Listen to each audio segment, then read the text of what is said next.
My wife cheated on me with her boss, and now she's claiming half our $350, $0 house and $200, $0 in savings, and I just discovered she's been secretly draining our accounts to fund her alimony bid. Hello everyone. Dear listeners, please share your thoughts in the comments section below. And don't forget to like, share, and subscribe. Now, let's begin the video. Using a throwaway for obvious reasons, with certain specifics modified to preserve anonymity.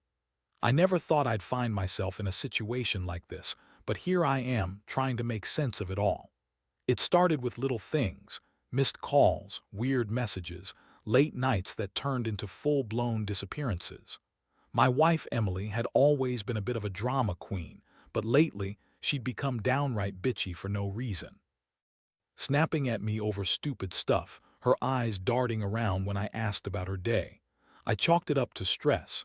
She's been working crazy hours at her job, some marketing firm downtown. But then I started noticing the small inconsistencies that didn't add up. It was about 2 weeks ago when I first got a real gut punch. I was sitting in the living room flipping through some bank statements trying to get a handle on our finances. We're pretty comfortable. About $350, $0 on the house, $200, $0 in savings, a few investments here and there. Nothing extravagant, but enough to get by comfortably. I've always been cautious with money. Emily, not so much. She's the spender in the relationship, always shopping, always talking about her future plans, but I never really paid much attention until now. That night I noticed some strange charges on our credit card. A $2, $500 payment to some hotel downtown, and another for a fancy restaurant. I didn't recognize the names. I figured maybe she was entertaining clients or something. She's always been good at spinning a story. But then I saw the charges kept coming, little trips, dinners, gifts. It was as if she was secretly living a second life and I was just too blind to see it. The real shocker came when I decided to peek at her phone. I know, trust is supposed to be sacred, but I had this gnawing feeling. I found a string of texts from her boss, Mark, that made my stomach turn. They weren't just professional, there was flirtation, suggestive comments, and even talk about meeting up after work.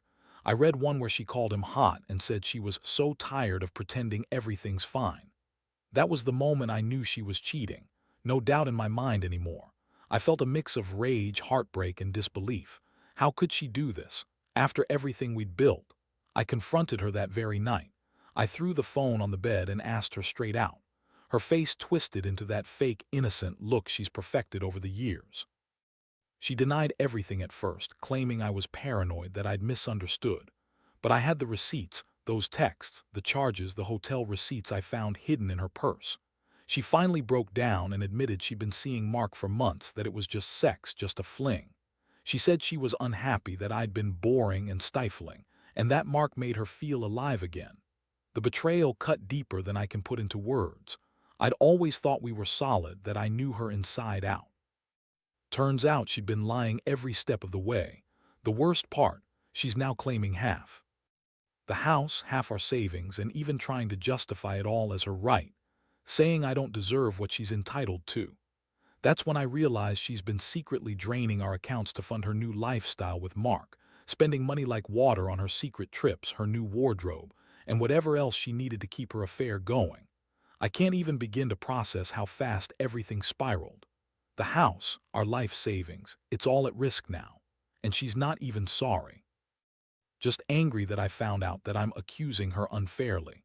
She's throwing around words like divorce, alimony, and half, as if she's entitled to everything I worked for. I feel betrayed, humiliated, and furious. How could she do this to me, to us? I never thought I'd be here, questioning everything I believed about her, about us. But I know one thing for sure, this isn't going to end with her getting away with it. I've got plans, and she's going to regret crossing this line. After that night, everything changed.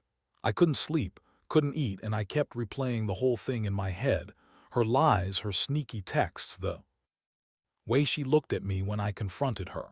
It was like my world had shattered into a million pieces, and I was standing in the middle of the wreckage, trying to pick up what I could.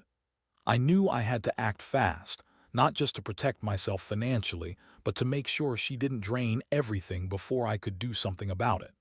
The first step was to get a clear picture of her finances. I spent the next couple of days pulling all the bank statements, credit card bills, and account details I could find. Turns out, she'd been secretly draining our savings, small amounts at first, just enough to go unnoticed. But over the last few months, she transferred thousands to hidden accounts, probably to fund her affair and her new lifestyle. I found out she'd been funneling money into a separate account she'd set up under a fake name. That's how she was paying for her trips, her dinners, her little shopping sprees. She'd been lying to me about everything. I felt like I was in a nightmare. How could she do this? How could she betray me, our marriage, everything we built together? I was furious, but I also felt betrayed and humiliated. I'd trusted her. I thought she loved me. Now I realized I'd been blind to her true nature all along. She's always been manipulative, bitchy, and good at lying. She's a master at hiding her true self. I couldn't believe I'd let myself be played like this. I decided I needed to confront her again, but this time with a plan. Not just to argue or yell, but to get proof, to gather everything I needed to protect myself legally and financially. I set up a hidden recording device in the living room when she came home from work. I wanted to hear what she'd say when she thought I wasn't listening. I also hired a private investigator to dig into her financial activities and her whereabouts. I knew she'd be trying to cover her tracks, but I had to be smarter than her. Meanwhile, she kept up her act, acting innocent, claiming she was just stressed and that I was overreacting. She even had the nerve to call me paranoid, accuse me of spying on her, and say I was crazy for suspecting her. I couldn't believe her audacity. She's always been a bitchy, manipulative liar, but now she was just outright insulting my intelligence. It was infuriating, but I kept my cool. I knew I had to stay calm, gather evidence, and prepare for what was coming next. That's when I found out about the house. We own a big, beautiful place, worth about $350, $0. She's claiming she deserves half of it because, according to her, she contributed to the mortgage and the upkeep. I know she's full of shit. I paid for most of it myself when we bought the place. But she's trying to manipulate the situation, claim she deserves half because she's been living there all these years. She's even demanding she gets her share of the savings, $200, since she's entitled to it after everything she's sacrificed. All the while, I'm discovering she's been secretly draining our accounts, spending it on her affair, her trips, her new wardrobe, and who knows what else. I feel like I'm fighting a losing battle, but I can't let her get away with this. Not after everything. I've started to draft legal documents, talking to lawyers, trying to figure out my options. I know she's probably going to try to drag this out, fight for her rights, and spin her lies even further. But I'm determined not to let her take what I've worked so hard for. I want her out of my life, and I want her to pay for what she's done. Honestly, I don't know how much more I can take. This betrayal has torn me apart. I trusted her, loved her, and now I'm just a shell of the man I used to be. But I'm also angry, so angry that I'm starting to see a way to fight back. I've got evidence now, enough to show she's been lying and stealing. I've got a plan to protect myself financially, and I'm going to make sure she doesn't walk away with a penny more than she deserves. The worst part is knowing she's probably already planning her next move, trying to spin it all in her favor. But I won't let her. Not this time. Over the next few days, I dove headfirst into planning my next move. I knew I couldn't just confront her again without solid proof and a clear strategy. I was already feeling overwhelmed. My trust was shattered, my bank accounts were being drained, and I had this gnawing sense that she was trying to squeeze every penny out of me before I could do anything about it. I had to act fast and smart. First, I made sure to freeze all our joint accounts and credit cards. It was a harsh move, but I couldn't risk her draining them further or making any more unauthorized transactions. I also opened new accounts in my name only, just in case she managed to get her hands on more money. I had the bank's security on my side now, and I made sure to report all suspicious activity. I also changed all our passwords, email, bank, social media. I couldn't take any chances of her accessing my information or continuing her sneaky spending. Meanwhile, I kept the hidden recorder running. Every time she came home, I was listening, waiting for her to slip up. And she did. One night, she was arguing on the phone with Mark. I could hear her voice, a mix of anger and desperation, telling him she needed more money, that she was running out of cash. She said she'd need her half of the house and savings soon, and that she was getting tired of this charade. I was furious. She was openly talking about her plans to rip me off, and she didn't even realize I was listening. That was the final straw. I contacted a lawyer and explained everything: her affair, her financial manipulation, her threats to claim half the house and savings. The lawyer told me I had a strong case for divorce, especially since I could prove she'd been secretly draining our accounts and hiding assets. She'd been lying about her expenses, hiding money, and planning to leave me with nothing.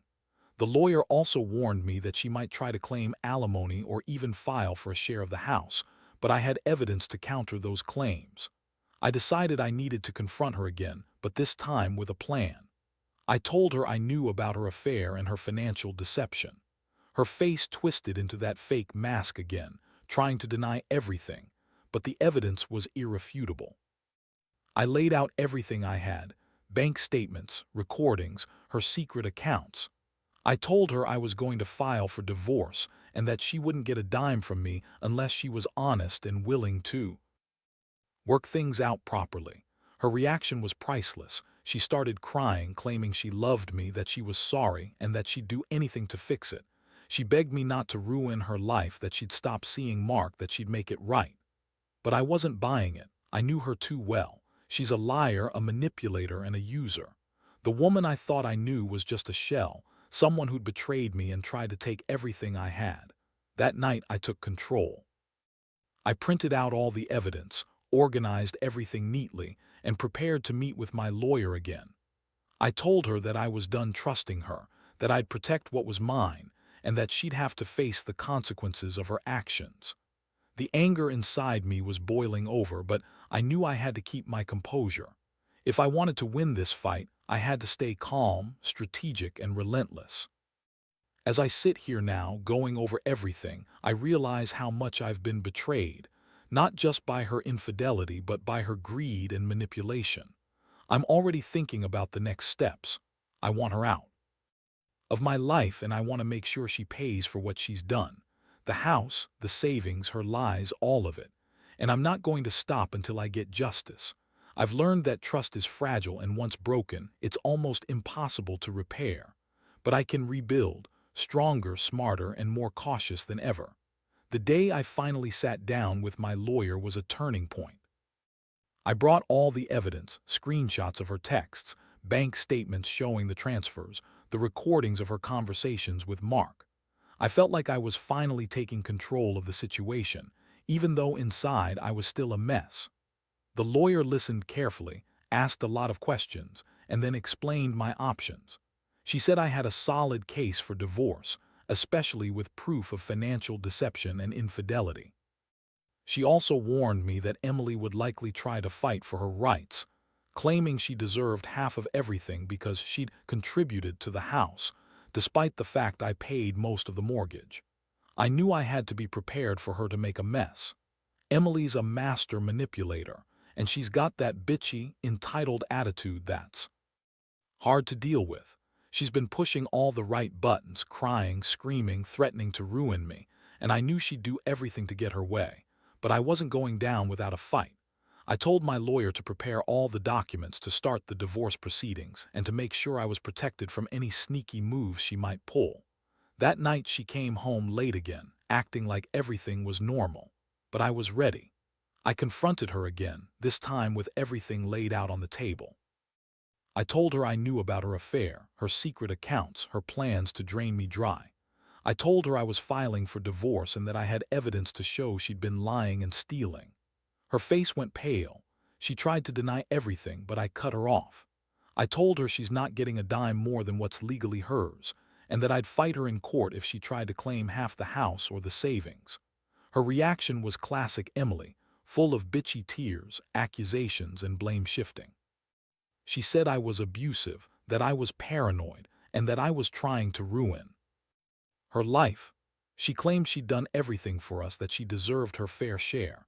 I just looked at her and said, "You lied, you cheated, and you stole from me. You're not getting away with it." I could see the anger in her eyes, but I was calm, focused. I knew I had the upper hand now. Over the next few days, I kept gathering more evidence. I found out she'd been secretly transferring money into a new account she opened in her mother's name, more proof she was planning to hide assets. I also hired a private investigator to follow her around, just to see if she was still meeting Mark or doing anything suspicious. Turns out she was. She'd been sneaking out late at night, going to some hotel downtown, probably to see Mark or to spend the money she'd stolen. All of this just confirmed what I already knew. She's a liar, a user, and now she's trying to take everything I worked for. I felt a strange mix of anger and sadness. I'd loved her once, but now I saw her for what she really was: selfish, manipulative, and greedy. I realized I had to stop her before she drained us completely. I also started to think about how to protect myself financially. I spoke with my lawyer about sealing our assets, getting a court order to freeze her accounts, and making sure she couldn't keep siphoning money out of our joint funds. I was determined to keep everything I'd worked for, even if it meant going to court and fighting her every step of the way. I knew she'd try to spin it all in her favor, play the victim, but I had the evidence to prove her wrong. That's when I sat down and drafted a plan for the divorce. I wanted her out of the house as soon as possible, and I wanted to make sure she got nothing more than what's legally hers. I was prepared to fight for my rights, even if it meant going through hell.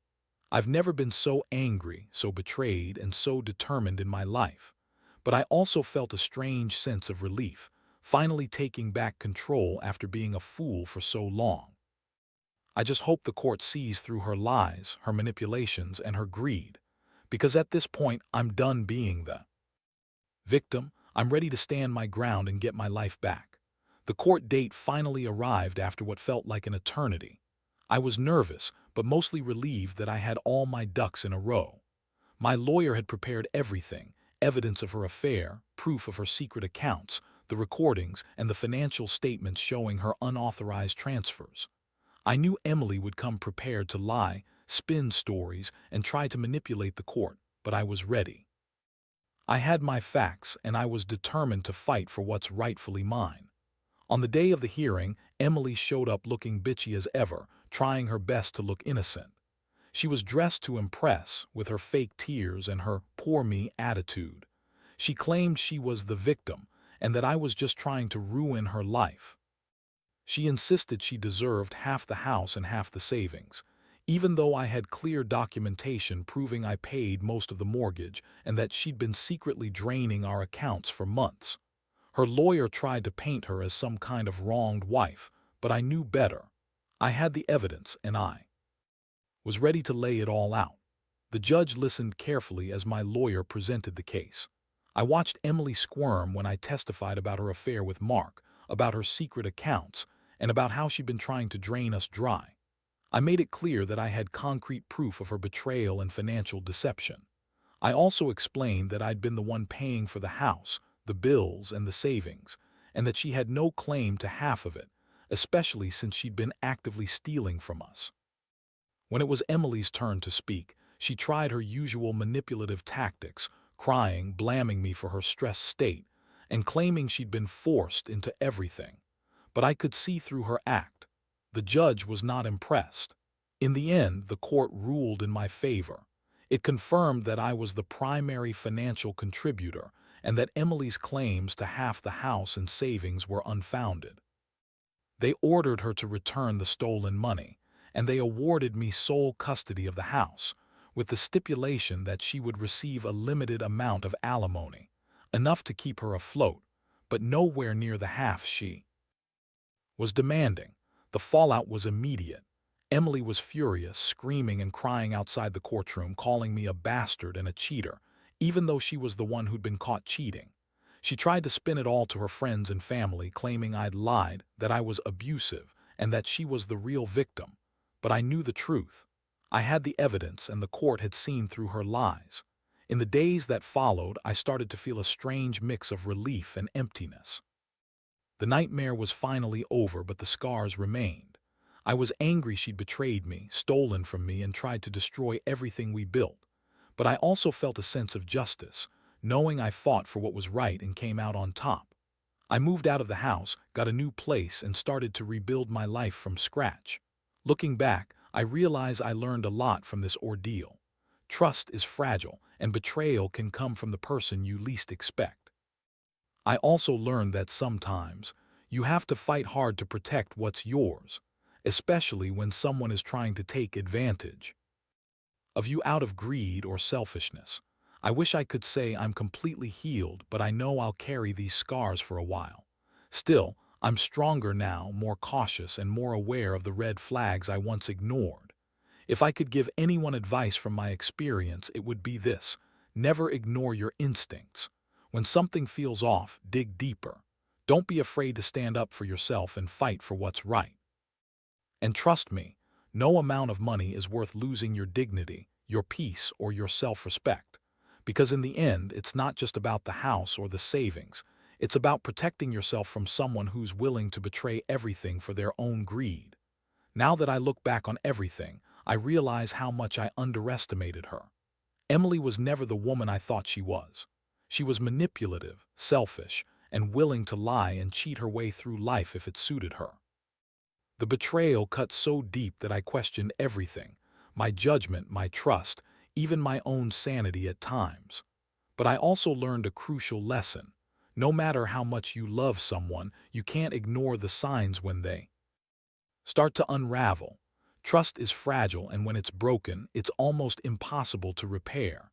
Getting through the legal process was a nightmare, but it was necessary. I had to protect myself, my future, and what I had worked so hard to build. Seeing her face in court, trying to spin her lies, only reinforced how much she'd been playing me for a fool. The court's decision felt like a victory, but it came at a cost: my peace of mind, my sense of security, and the pain of knowing I'd been betrayed in such a profound way. Still, it was better to face it head-on than to keep living in denial. I've since moved on, though I know scars remain. I've started to rebuild my life, focusing on myself and what truly matters. I've learned to be more cautious, more discerning, and to listen to that little voice inside that warns me when something's off. I still get angry sometimes, angrier than I ever thought I could be, but I've also learned to channel that anger into strength. I refuse to let her betrayal define me, even if it has left a permanent mark. If there's one thing I want anyone reading this to take away, it's this: never ignore the red flags. When someone shows you who they really are, believe them. Don't make excuses or hope they'll change. Because if you do, you might end up in a situation worse than mine, losing everything emotionally and financially. Protect yourself, stay vigilant, and never let anyone manipulate or drain you. Trust is earned, not given blindly. And in the end, your dignity and self-respect are worth more than any house, any savings, or any fleeting moment of happiness at someone else's expense. This experience has changed me forever. It's made me more cautious, more aware, and definitely more grateful for the simple things: trust, honesty, and the peace of mind that comes with knowing I stand on my own. I hope my story serves as a warning to others, but also as a reminder: no matter how dark things get, there's always a way out. You just have to be willing to fight for it.